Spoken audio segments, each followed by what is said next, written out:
2 wheels, 1 budget, and by the end of this video you'll know exactly if they belong on your rig. Greetings Romy, you're watching WromWrom, the channel sharing the joy of sim racing. My name is Serta and I'll be your host for this video. We're presenting, comparing and reviewing 2 Simagic wheels in the same video. The Alpha GT Neo and the Zeus Formula steering wheel. And yes, I know the GT Neo is a couple of years old now, so before the "well, actually" mob comes crashing into the comments, we know. Stick with us anyway. Let's start with the Alpha GT Neo. It's built from carbon fiber composite, measures 300mm across and packs 10 buttons, 2 funky switches, 4 rotaries and 2 thumb rotaries. There is an LED stripe on top, normally set up for revs, but you can program it for whatever you like. Every button and the center rotaries light up too. Flip it over and you'll find 2 gear paddles, 2 clutch paddles and a single USB-C connector. And there's a nice touch, the backplate holding the QR is interchangeable, so you can fit a different QR and run this wheel on pretty much any base you own. Simagic has what they call the MacLink for 20 USD to open up the use of their wheels on any other system, or the MacLink Pro for 45 USD. Now, how does the wheel actually feel to use? The gear paddles are quiet, precise, and in all of our testing, not a single misclick. The lowest row of buttons though, that's a stretch. Not impossible, just a proper thumb stretch. Bind those to things you rarely need mid-corner, DRS and the like, and save yourself the reach. Just under 1.5 kilo, it's not a lightweight wheel, but that way buys you rigidity. Nothing on this wheel flexes, wobbles or budges. We run it on the Simagic Alpha Evo Sport base and the quick release held firm through everything we threw at it. Sturdy is the word. The buttons have a clear, satisfying click even through gloves. The rotaries sit in that sweet spot between easy to turn and impossible to nudge by accident. The thumb rotaries are attached less obvious to feel, but only just. You might miss a click mid-race with gloves on a very stressful situation, but outside of that extreme moment, you'll notice every single press. And despite worrying the funky switches sat too close to the middle buttons, I never once messed up using the ones or the others. One small detail worth mentioning, I like the feeling of the rubber on the handles, which is unusual for me to say, I know. As you know, I normally race with gloves, so grip texture doesn't matter much to me. But it's here, so it's worth noting. What matters more is ergonomics, and this wheel fits like a glove, pardon the pun. For my big hands at least, it was an instant comfortable grip, gloves or no gloves.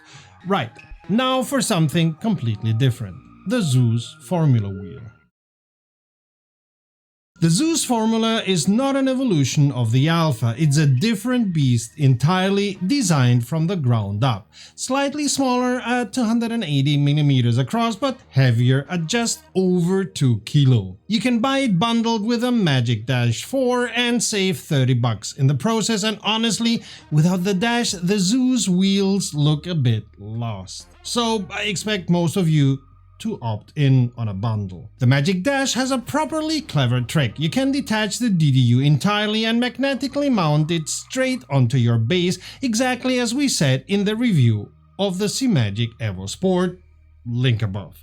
If you want to put it on a completely different base altogether, you'll need their Simagic MacDock for 45 USD or 20 USD. Fair warning, getting it out takes a bit of fiddling, so don't attempt it mid-race. Outside of that, it works flawlessly. More on the Magic Dash in a separate video, we'll link somewhere up there. Back to the wheel itself. The front's carbon fiber, the back CNC'd aluminium, and the grips are steel wrapped in plastic with a layer of silicone on top. Don't specially love it, don't specially hate it either. It's got 16 buttons and 2 funky switches which sit just above the thumb rotaries. Close enough that I clipped one by accident, but that happened exactly once across the entire testing period. Add in 4 rotaries, And for thumb rotaries, all of them machined from aluminium. With that many controls, you can guess what's coming. The lowest 6 buttons are a proper stretch for your thumb. Bavarian Simtech solved this by simply removing the lower buttons altogether. Simagic went the other way. To each their own, or maybe, as I said with the Alpha Neo, load those hard to reach buttons with things you rarely need mid-race. It's up to you, of course. Worth a mention too, 2 LEDs sit at either side of the dash, perfect for spotter alerts, but you can program them for flag warnings or most anything else. Let's turn this wheel around. Alongside the expected gear and clutch paddles, you'll find 2 extra buttons tucked at each upper side. Programmable, naturally. From real live racing, I know that IndyCar uses buttons in this position for push to pass, and while I'd personally have liked them positioned a bit lower, maybe that's the point. Harder to reach meets harder to trigger by accident. And they're LED backlit too because... no, I can't think of a reason for that. Should buttons like that be easy to find and hit without looking, or should you have to hunt for them on purpose? Let me know in the comments what you think. Most of what I said about the Alpha fits here too. The paddles are quiet and misclick free. Every button and rotary has a defined click. And this time the thumb rotaries are easier to feel without being any harder to turn. There's also a small physical barrier separating the top buttons from the rotaries. In my tests I didn't need that barrier, but it's a smart bit of design insurance against an accidental slip. And just like the Alpha, the quick release is simple to use and locks the wheel in place no matter what you throw at it. The QR link seems to transmit data slowly, as I had to take the wheel off the base entirely and plug it straight into a USB port on my PC to do a firmware update. Not the end of the world, but other manufacturers have figured out proper QR pass-through, so it's a bit of a miss here. We'll come back to this later in the video. Both wheels ship with sticker sheets, tweezers and USB cables. The GT Neo throws in a bit more too.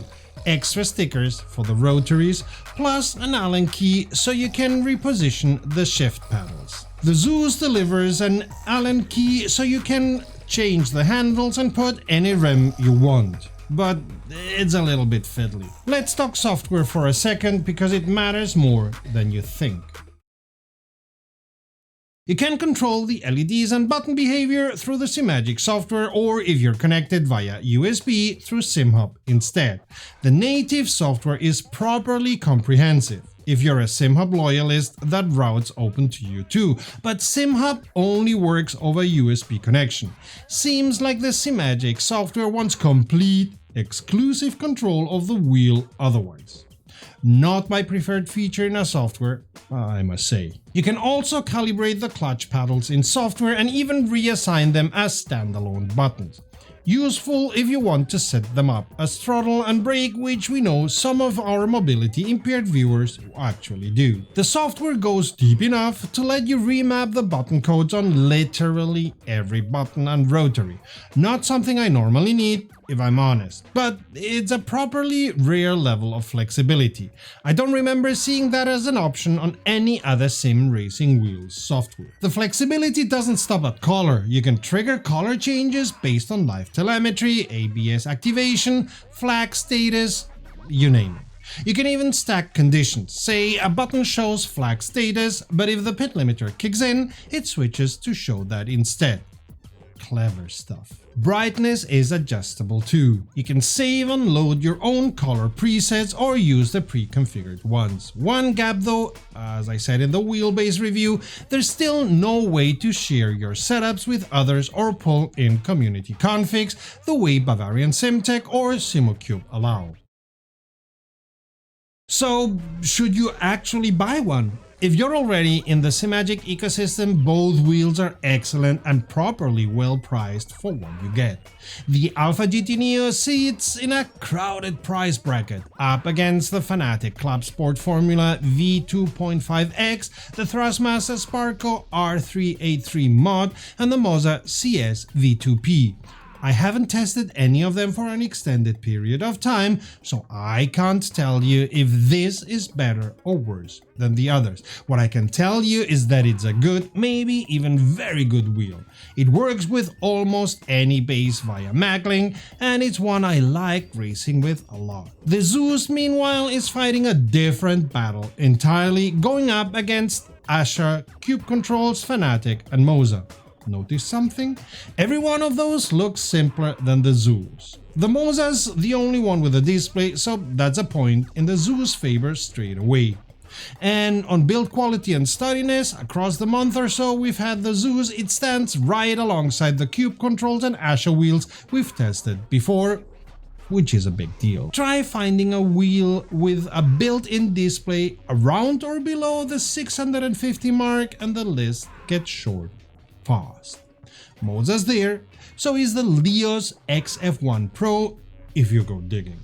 But most other display-equipped wheels start at 700 to 800 euro USD, and the Zeus comfortably undercuts that. One thing still baffles me though: why the Airlink and why the extra USB upgrade path? We asked Simagic about that decision. Their answer, and I quote, is that it's the better way to transmit several megabytes per second of data moving within a split second for the lowest latency possible. Okay. Their ecosystem, their solution. They also told us they'd looked into other ways of doing it, but nothing gave as stable a signal as Airlink. For their engineers, and I quote again, it was a crucial piece to allowing for high-performance, low-latency touchscreen with full SimHub support. Nuisances aside, that QR speed issue from earlier included, and now that Airlink ships together with the DDU as standard, and for free, this is a strong wheel, properly ergonomic too, with real attention to detail. Those lower buttons still bug me, but I've come to the opinion that's an issue not many others than me have, which is fine. We're all different people, and that's a great thing, all things considered. So which one of the two would I recommend? You're gonna hate me for this, but it depends. If you race mostly in VR or for any other reason don't need a wall of information in front of you, the Alpha Neo is fantastic. It's got big, easy to find rotaries and mostly accessible buttons, especially handy when you're operating the wheel blind by feel alone. But if you want or need the sheer amount of information a DDU puts in front of you, plus the extra buttons on rotaries, and especially those two rear-mounted buttons, the Zeus formula won't let you down. Budget is obviously part of the equation too. The Alpha GT Neo comes in at 290 euro USD. The Zeus formula starts at 500 euro USD plus 170 for the DDU if bought as a bundle, putting you at 670 euro total for wheel plus DDU. I consider both wheels to be worth the price with good engineering. The buttons and rotaries strike that rare balance, easy enough to hit with gloves on mid-race, but resistant enough that you won't misclick under pressure. They feel good in the hands, they don't tire you even after longer use, and they work exceedingly well in any racing situation. I like them and I can recommend them, especially if you're already running a Simagic base. Personally, the GT Neo is my favorite of the two, but that's completely a matter of taste and racing situation. Your choice might be different, but between these two wheels, neither will be a wrong choice. One right choice while you're here: hit like and subscribe, or even become a patron of the channel. See you in the next one, Bromie!